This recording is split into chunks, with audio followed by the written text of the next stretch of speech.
Vítajte pri dnešnom videu, v ktorom sa pozrieme na svet cez termovízie. Na rozdiel od ďalekohľadov alebo nočných videní, termovízie sú citlivé na teplo. Čiže vďaka tomu majú iný princíp fungovania a majú úplne iné možnosti detekcie.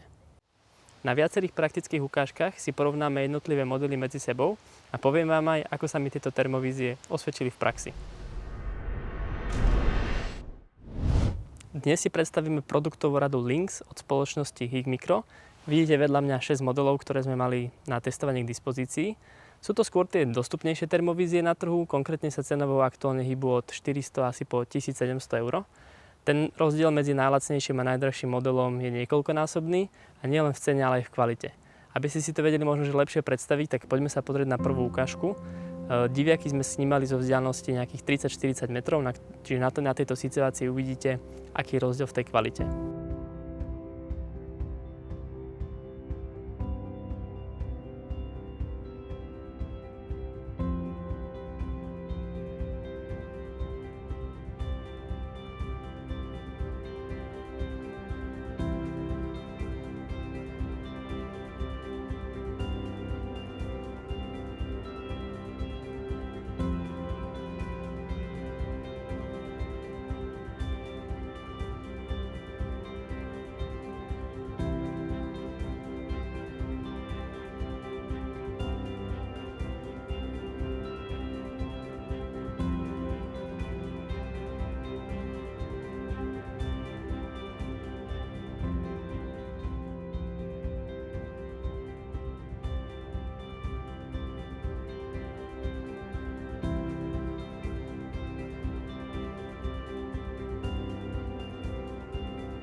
Predtým, ako si predstavíme tie konkrétne modely, ktoré vidíte vedľa mňa, skúsme sa pozrieť na to, ako celkom logicky výrobca označuje svoje výrobky. Čiže vždy sa ten názov modelu skladá z dvoch písmen a jedného čísla. To prvé písmeno označuje produktovú radu, čiže v našom prípade pre všetkých šiestich je to L ako Lynx. A to druhé písmenko označuje rozlíšenie snímača. Čiže to je to jadro, ktoré je citlivé na teplo. A čím väčšie je toto rozlíšenie, tým viac detailov v zábere uvidíte.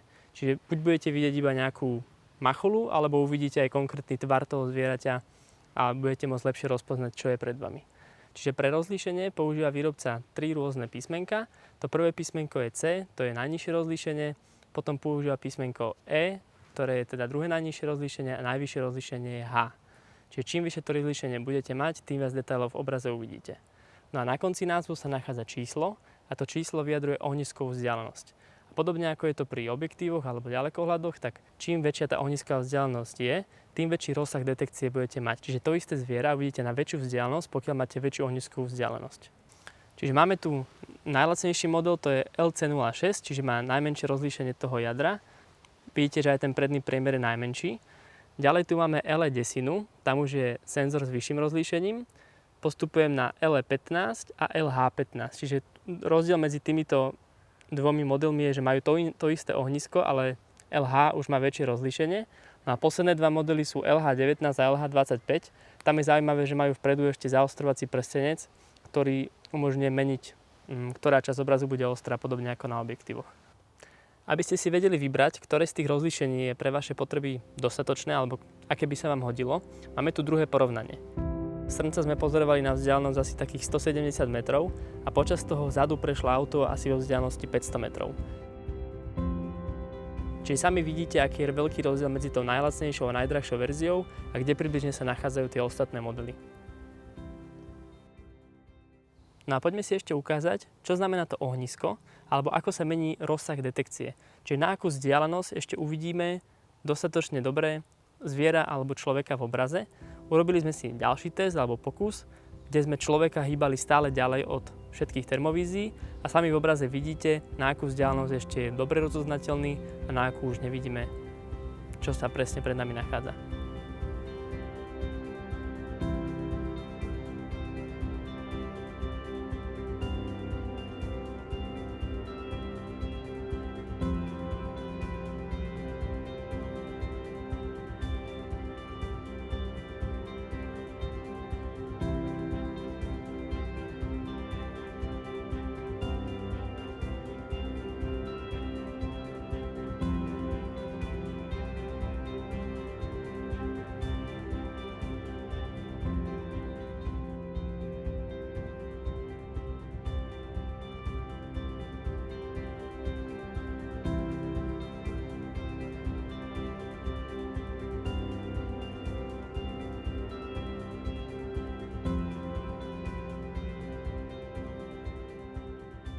Z pohľadu ergonómie a ovládania, z hornej strany sa nachádzajú 4 tlačidlá, ktorými sa robí všetko ovládanie. Prvým zapnete, vypnete termovíziu. Druhé tlačidlo sa používa na začatie snímania fotiek alebo videí. Tretie tlačidlo, označené M, slúži na zmenu módu zobrazenia alebo na vstup do menu. No a posledné tlačidlo mení zoom alebo digitálne zväčšenie obrazu. No a musím povedať, že termovízia Higmicro sa stala môjim neoceniteľným pomocníkom počas srnčej ruje, kedy som sa snažil nafotiť vzácne momenty, kedy sa srnec pári so srnou. No a vďaka termovízii som sa vedel dostať k páriku zalahnutému niekde v strede lúky, ešte za tmy, kedy ma nevideli.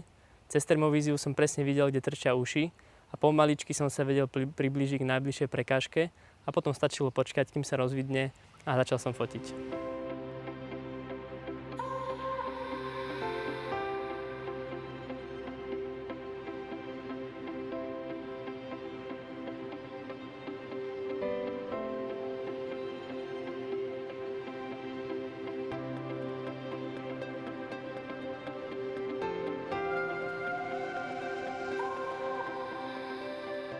Takže verím, že vám toto praktické porovnanie pomôže vybrať ten správny model.